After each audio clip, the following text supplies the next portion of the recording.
Hey, I'm Tanner, And I'm Jesse. and we are Giant Scam Industry. Industries. It's so hard to hold a drink with VR It went controllers down in my your hands. mustache into my beard.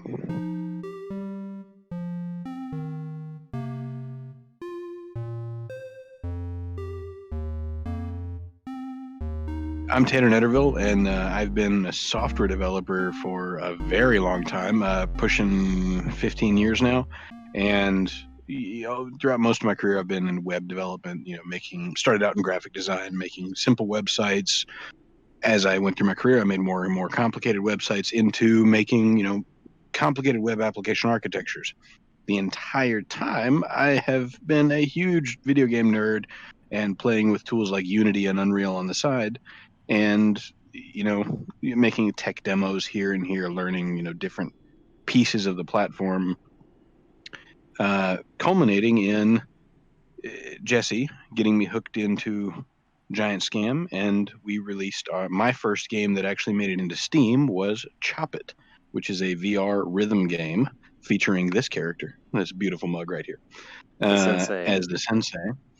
And it's a VR rhythm game, and we love it. But so I've basically been a hobbyist in Unity for about 10 years now, before I really got into it seriously. I'm Jesse, aka the Tech Boy. I like to do a little cowboy hat tip right there for the the people. Jesse Keogh. I've been in development since college, essentially. So went to school for computer science and then got a master's in computer science.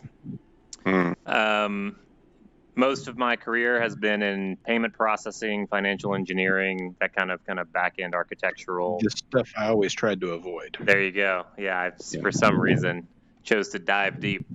And I'd say about 5-ish years ago is when I first picked up Unity and started playing around with something. Before that, when I was a kid, I made a few Half-Life maps or Counter-Strike maps, and maps for various Half-Life mods. I remember one time I found a text file in another paintball game where I could change the name of a gun, and I named it like Jesse's Cool Gun or something like that. And then I was like, I'm a game developer now. Totally. Yeah, that's how it works. Exactly. Mm-hmm. But yeah, I guess 5 years-ish, been more seriously tinkering around in Unity, and then obviously, as Tanner said, worked on Chop It, and now we're working on Snapshot VR. So here we are. Today we're talking the story of Giant Scam Industries.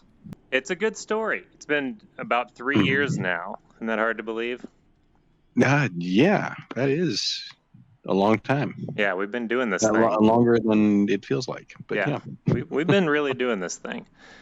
So as many folks know in our community, Tanner, you've been here almost the whole time, but not quite the whole time. I've been here for every game release. Yes, and the majority of game development.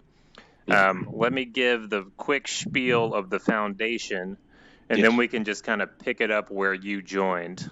Sound good? Mm-hmm. Yep. Cool. So picture this. It's 3 years ago. The world's a different place, clearly. No one has heard of these things that have happened this year. No. Yeah, it's not on anyone's mind. It's a great season for naming a company Giant Scam Industries. It's the right season for that. My buddy, you know him, Charlie. I met Charlie playing Counter-Strike when we were 14. And we always loved like trolling and playing video games together, goofing off. Way back to the beginning here. Yeah. I'm going way back. Way back. Origin story. So I'm like super close friends with Charlie my entire teenage life. I actually fly in college out to LA to meet him for the first time. Mm-hmm. We're hanging out a lot, kind of over the summers and breaks and stuff. I moved there after grad school and lived there for a little bit. Then I moved back. Then he moves to Tennessee. All this to say, great friends. We decide, let's build something together. How about a video game? Right? As one does, yeah. As one does. True story. The origin of Chop It. So this is Charlie's ultimate contribution to Giant Scam Industries. This is Chop. We were making we were just building mechanics because like it was both of our first times making a game, and we were making this kind of like goofy house game. We should cut that. Actually, let's bleep that. I want to use that name in the future. I don't want anyone. I don't know spoilers. We will leave it. House of Bleep. Yeah. Yes, they won't know. Perfect. We go to get we go to get tacos through a drive-through while developing, and across as one does. Across the street from the drive-through is a like a taekwondo studio, and he's immediately like, we should make a karate game. So yeah, clearly.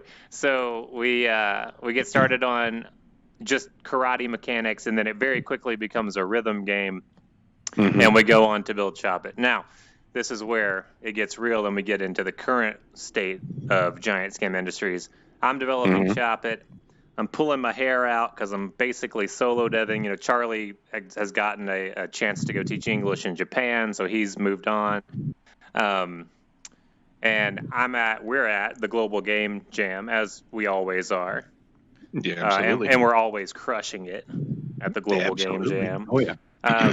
And I am talking about how this project's driving me crazy, and you're like, hey, man, I can help you with that. I think I said something like that. Yeah. I was a bit distracted at that game jam, but that was the one where it was my first like VR. I'd messed with VR, but that was my first VR dev project, really. And the theme was wave, and we had waves of enemies come at you while you wave at the aliens to get them to stop in their tracks, and then trigger the traps at them.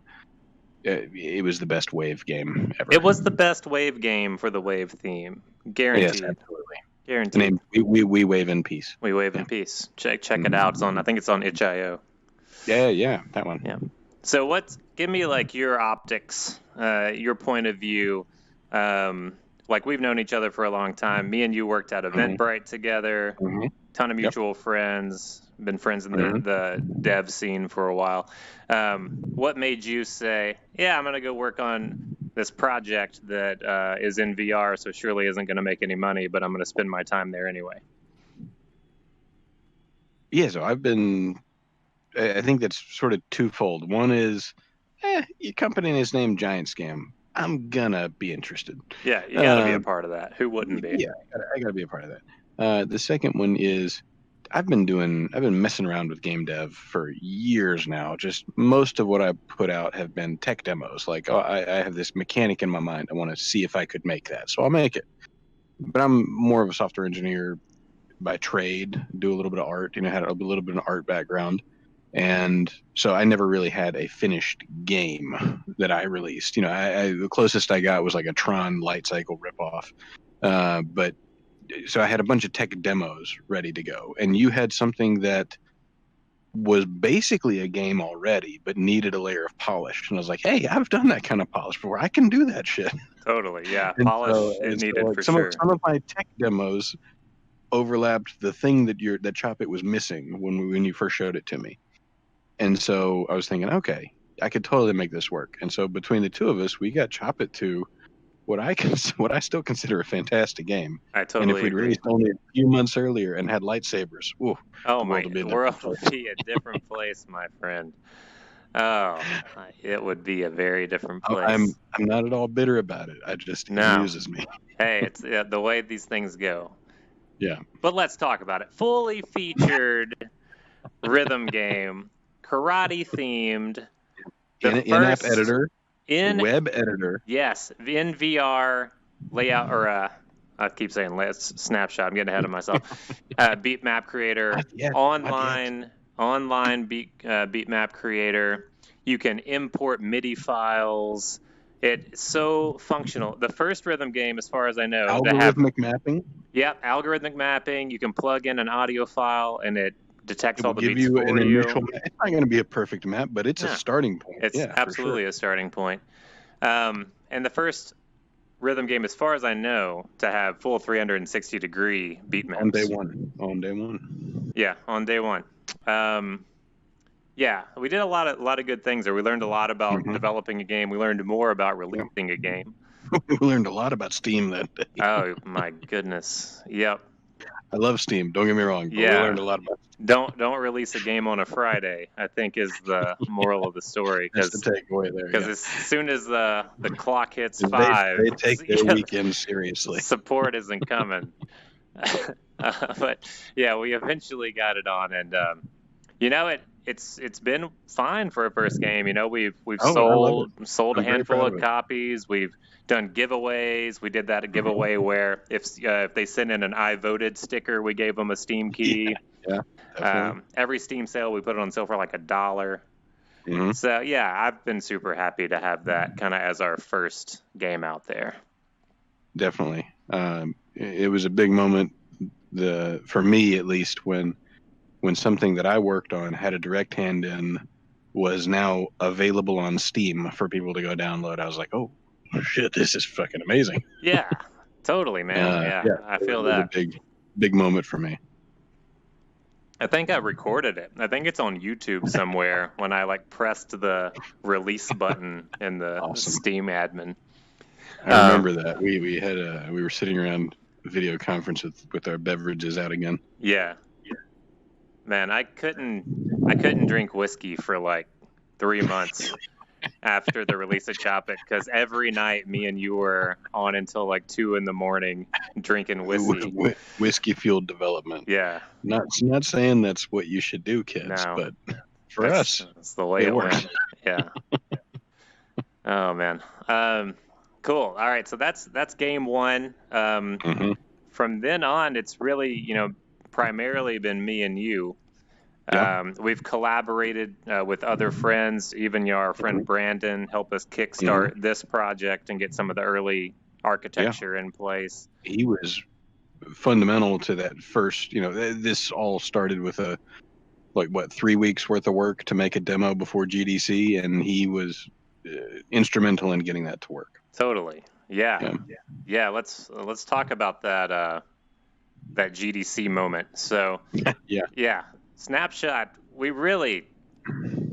was not a thing 4 weeks before GDC. It wasn't really even an idea. It wasn't at all. Yeah, I had never heard of it. Yeah. So we were still, this was only a few months after Chop It came out. It was, wasn't it? Yeah. Oh, shit. So we were, still patching Chop It. We weren't looking to dive into a new project. And then we said, hey, we're going to GDC. I've got this shooter idea in mind, not really knowing that it was going to be a paintball shooter or anything else. Yeah. But we had, separately from it being potentially a paintball related shooter, we had before talked about shooter games that we'd played. They had a lot of good simulator aspects, and they had a lot of good Space Marine aspects, but there weren't that many that focused directly on the actual moment-to-moment gunplay. Yeah. We had that conversation well before this. True. Yeah. True. And I think the rest of the mechanics kind of fell into place as we started iterating those first few cycles leading up to GDC and saying, oh, we do projectiles. They want them to shoot in the rate of fire of a paintball gun. There. Pull it from the hip, baby. That's right. All right, put that away for now. It's dangerous out here. So, yeah, we worked long nights for those 3 weeks, and then we were able to pitch at GDC to a number of people that were pretty interested. We were super happy, that a trailer with some copyright music.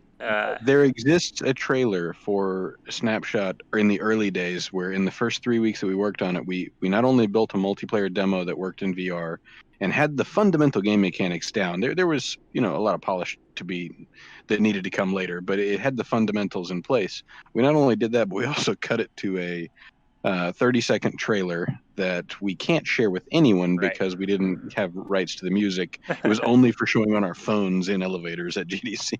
Yeah. which worked perfectly. The first meeting we took was with HTC, and You like, might see their logo back there somewhere, maybe. yeah, I hope our rep at HTC would agree with my memory of this meeting. But, they were super kind. And I think at first they were kind of like, cool, another couple of indies that don't know what they're doing. And we're like trying to explain the idea. And eventually Brandon's just like, why don't we just show you the trailer? This is probably 3 or 4 minutes into the pitch. They haven't seen the trailer yet. And we show them the trailer. They love it. Good. And they quickly become, not only are they the first people that we've talked to, but they're already talking about how we might partner together in the future. And we pitched to a number of other interested parties throughout the weekend. Ended up having a great relationship with HTC, and to this day we do, and that's why we're launching on Viveport 30 days before the rest of the world. Yep. Yeah. Awesome. So, yeah, we got this game where, we get it through GDC, decide people are interested, so let's dive in, right? Mm-hmm. Yeah. Yeah, and at that point, it's still not really paintball related at all. Even in spirit, it's more of gunplay focused. We knew ahead of time that we wanted to be, no health bars, one-shot kills. We liked that style of gameplay, but it still wasn't, like we said, we're going to make a paintball analog. That wasn't until... That sort of happened gradually, even as far as I remember it. Like, it wasn't like suddenly we said, "Oh, we're gonna make a paintball game." And I mean, even now, you don't look around and see paintball, but it feels like paintball is what we decided. I remember that. I don't remember the lead up to it, but the moment I remember thinking, "This is absolutely, the paintball game," was watching paintball players at World Cup 2019 for NXL. Play it and see them just actually get into it. Never touched VR before, so there's that a little bit of a VR first timer euphoria that comes with using it. So take that into account. But still, they were actually snapping out of bunkers and stuff and doing really well at the game. And so at that moment, I knew, okay, this is a heavily paintball inspired game. Right. We almost had to every day at that event tweak our elevator pitch to sound more like we're more invested in paintball, because we really are. Like I, as grew up playing paintball. You've played paintball yourself, and our paintball experiences were very different. Yours was on fields with bunkers and teams with names. Mine was, I got a buddy who has a farm, I'm going to shoot him. Well, that's how I started too. I just happened to go this direction with it, Yeah, but World Cup, maybe what we can do is I can do this and we'll magically overlay a picture of us at World Cup with our booth or something. That'll work. Do we know how to do that? Magic? Right, magic. We'll Google it. That was one of the coolest weekends of 2019 for me, for sure. I mean, really weeks. We were there, Tuesday night or Wednesday through Monday morning? Yeah, it was close to a whole week. Now, the event itself only lasted throughout the weekend, but the crew was setting up, and there were people there being active. Like we were spent time setting up and spent time tearing down. So yeah, it was a good week for sure. We were very excited. After that one was over, we were like, all right, when's the next event? When are we getting into it? Oh my gosh! 2020 happened. I know. Yeah, there's definitely a part of me that was like, well, I guess every 6 to 8 weeks we're gonna be in a different city. Yeah, and I was cool with it. Me it too. Fantastic. Yeah, because our reception was incredible. We had the paintball players were great. The people loved it, and I got a pod in my screen, just had a good time. Yeah, totally, man. We had pro players play. We had kids, I think, as young as 8 years old try the game. Definitely. People had a great time, and we were able to take that data that we were gathering from all the matches that were being played and give real useful statistics back to players, because we were playing on the exact same field layout that they were running the tournament on. Yeah, we were playing on the NXL 2019 tournament layout. and they had announced the layout. How long before the event was the layout out? It was a few weeks, right? Yeah, I think they typically do a few weeks. And so the day that they announced it, at that point we already had our system in place where we could make new layouts and get them in game pretty quickly. At that point, we were just using text editors to write the JSON like by hand. I think I had a Unity tool to let you edit some bunker positions a little faster, but it was practically writing it by hand. Totally, yeah. And so we got it in like within a few hours. I was able to carve some time out, and we got the layout in. Then we started getting matches on. And how many kills do you think we had, or how many matches do you think we had on that layout before we went there? I'll try to. Yeah, we could always look it back up. Hold on, I got a burp. This will be edited. I'm going to take advantage of that moment to take another sip. Yeah, that's a good idea. I'm sure that's what's causing me to burp, but I'm going to do it anyway. Yeah, that's fair. That's fair. Yeah. I'd say we had upwards of 300 kills recorded on the layout before we went there. And before then going once to the we event. were there, we weren't playing online from our booth. So in our booth, we had two Vive Pros set up side by side. It was like a 20 by 20 booth. We had our little table in one area, and then we had two Vives set up, or Vive Pros set up, and HTC sent us laptops for the event. Yeah. And even one of those was burnt out when we got it. Oh my God, yeah, and they that sent was us nuts. another one expedited next day, so they were great. So we ran those. They ran great. It was super hot, super humid, but all the equipment made it through. We had extra boxes protecting the display TV and my laptop from stray paintballs off the fields there. And then, but yeah, so how many matches a day were we running? So we got there at like 8 a.m. and left at 6 or 7. Yeah. Yep. Something like that. Yeah, I think we were maybe upwards of 50 matches a day, something like that. Yeah. So at the booth we ran 1-on-1s, and so it wasn't the full 5-on-5 experience that we've designed the game around, but it was still really valuable for people who actually played paintball to see, oh, there's that line of sight. Okay, I can see this that I haven't played on this layout yet, but I can see how this angle could be useful, and I can see where my team might call out, send a guy up the left, or it was fantastic. Yeah. I remember teams coming by who hadn't even actually played the game, like one of their guys had played it. Then he would go off, and then an hour later, he would bring their entire team by. They'd just come look at the TV next to me, and look at the kill stats, and he'd point out and draw the lines. They didn't even talk to me. They were just interested in the kill stats, and they kept on going on. That happened at least more than once. Yeah, exactly. Those stats were great. I mean, identifying which bunkers are favorable on a real life layout, it's pretty cool. That's one thing I'm super happy we've been able to do with this game so far. Oh, yeah.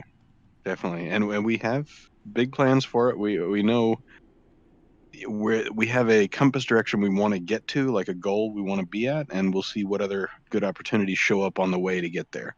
Exactly. That's kind of how we've approached most of what we've done so far. Is we get an idea in our head, we say, okay, this is what we're going for. As we get there, what else falls out, and we'll keep what's good and replace what's bad. And so we have ideas for where we're going with our stats, and they are improved over what we have now. Absolutely, yeah.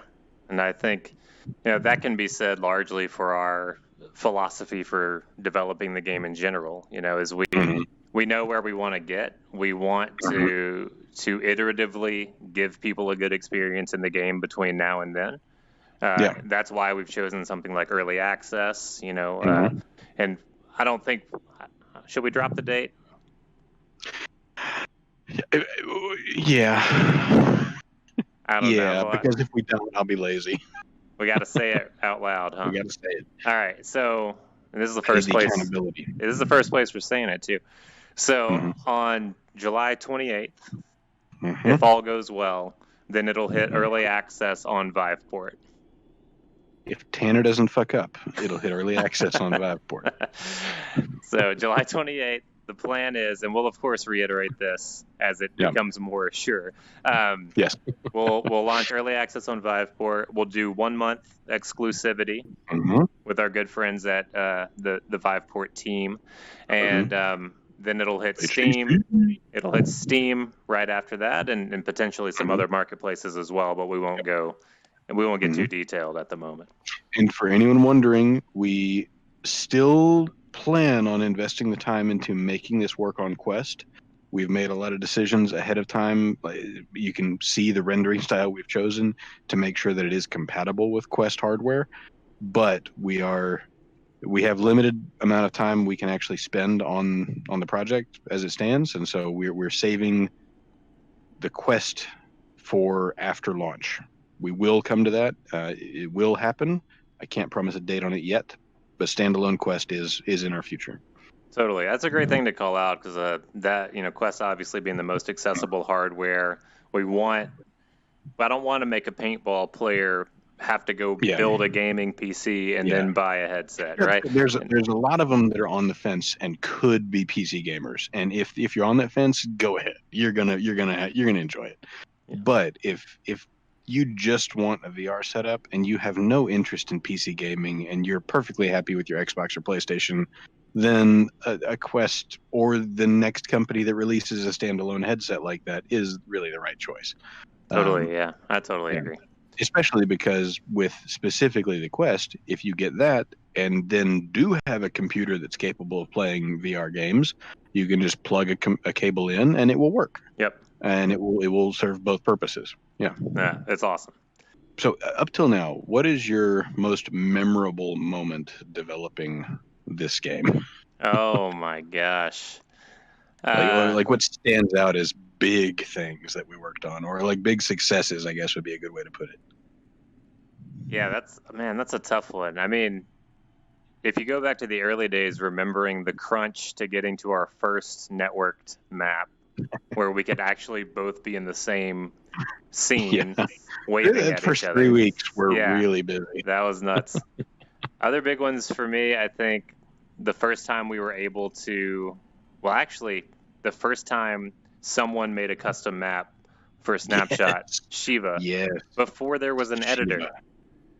By hand, editing JSON, which, it can be edited, it can be humanly read, but it's not expected that anyone could read that. And he took the time to not only understand what was already there, but invent his own on top of what we already had. He asked us some questions along the way, but that was a big moment for us. It was like, holy shit, somebody's using our stuff to make, oh shit. Yeah, that was absolutely huge. I'll call out two more and then I'll pass it over to you. When we first tried Rails locomotion was huge for me. I love our locomotion systems that we have in the game, and Rails is definitely my favorite. And then lastly, when I logged out of Snapshot and when I reopened Snapshot, it automatically logged me back in. Was one of the biggest moments of my entire life. Nice. Thank you, Amazon Web Services. Yeah. For those that don't know, we have cross-platform profiles. You create them on snapshotvr.com, and it takes your stats, your arenas, your cosmetics everywhere, no matter if you're playing on Viveport, Steam, Oculus Store, or whatever. And not having to type my password back in with a VR keyboard was life-changing. Now, I made that VR keyboard, and I'm proud of that VR keyboard, but I also agree with that sentiment of I don't want to have to use it. Yeah, it is funny, I guess, the way that works out. Yeah. What about you, man? What are your big wins or big moments with Snapshot? I think, so, this past year or two has been a bit of a blur in general for me, but some of the bigger moments. Jesse's now on the other side of the desk. Press the wrong button. Let me hop back over here. Oh, there we go. Back up a little bit, I guess. That's probably about right. Yeah, you were a little closer, maybe. I don't know. Okay, yeah, maybe it's fine. We'll scooch. There'll be enough edits in here that will be good. Perfect. We're pushing like 30 minutes now, anyway. Let's just release it as is. Just live stream the whole thing. I've been streaming this whole time. You didn't know. We could do like a unedited cut for the community.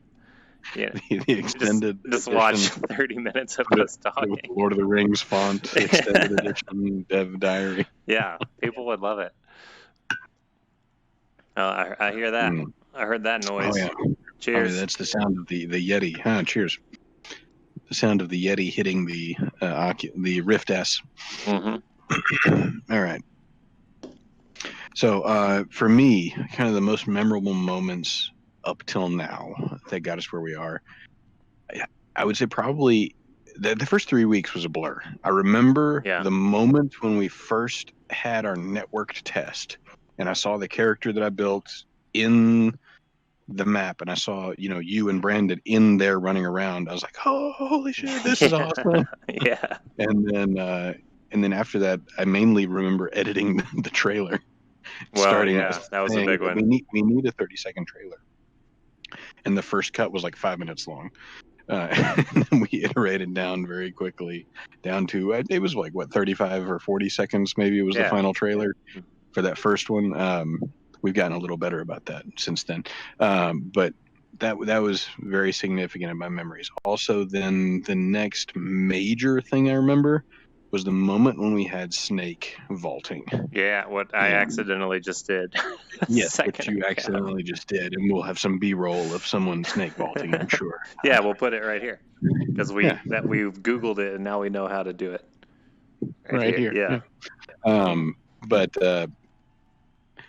But yeah, the moment when we had someone vault the snake, and not just like the moment when we had it working, because I worked on that for a while, and there were iterations and tweaking and testing, and it didn't quite look right, so we'd go back and forth. So there was a lot of that. But then the moment when the first player saw that and goes, "Holy shit! Did he just jump the snake?" Yeah, that was a big moment for me. Yeah, that is a very, very cool feature. It's just a differentiator, being able to traverse the layout that way. Yeah. I love that. And that kind of goes into, I mean, our community. What are we up to as of the date that we're recording this? We probably have about just shy of 500 people on our Discord, right around that number. And then we have probably about 15 to 20 regulars that come back for weekly testing, right? Somewhere in that number that we can usually every week fill up a 10-man room, no problem. But and this is all early alpha testing for the game, but the way that we grew this community has really stuck with me too, and the way that we've had people interfacing with it and giving feedback as we go, I've found very valuable, and I will definitely try to do this again, especially for multiplayer related games. Absolutely, yeah. I think is the way to go. I think we can definitively say it's a different game because of the community. Yeah, definitely a better game. Yeah. Yeah, absolutely. Because, I mean, I'm proud of what we can come up with, but this is better than what we can come up with. Yeah, this is a group effort here. Yeah, I'm 100% with you. So that's the story of Giant Scam Industries. Tanner and myself. Keep an eye out for launch day on Viveport, July 28th. We'll be on Steam about a month later. If you want to play today, join our Discord. There's a link on snapshotvr.com. You can get in, play early. We'll give you a beta key. If you want to follow us on social, we are Giant Scam everywhere except Facebook, where we're Giant Scam with a K. If you want to support the game before it releases, we do have merch available from giantscam.com, t-shirts, both Giant Scam and Snapshot VR. Let's sign us up. Yeah, thank you guys. See you guys. Hold on, I got a burp. This will be edited. I'm going to take advantage of that moment to take another sip. Yeah, that's a good idea. I'm sure that's what's causing me to burp, but I'm going to do it anyway.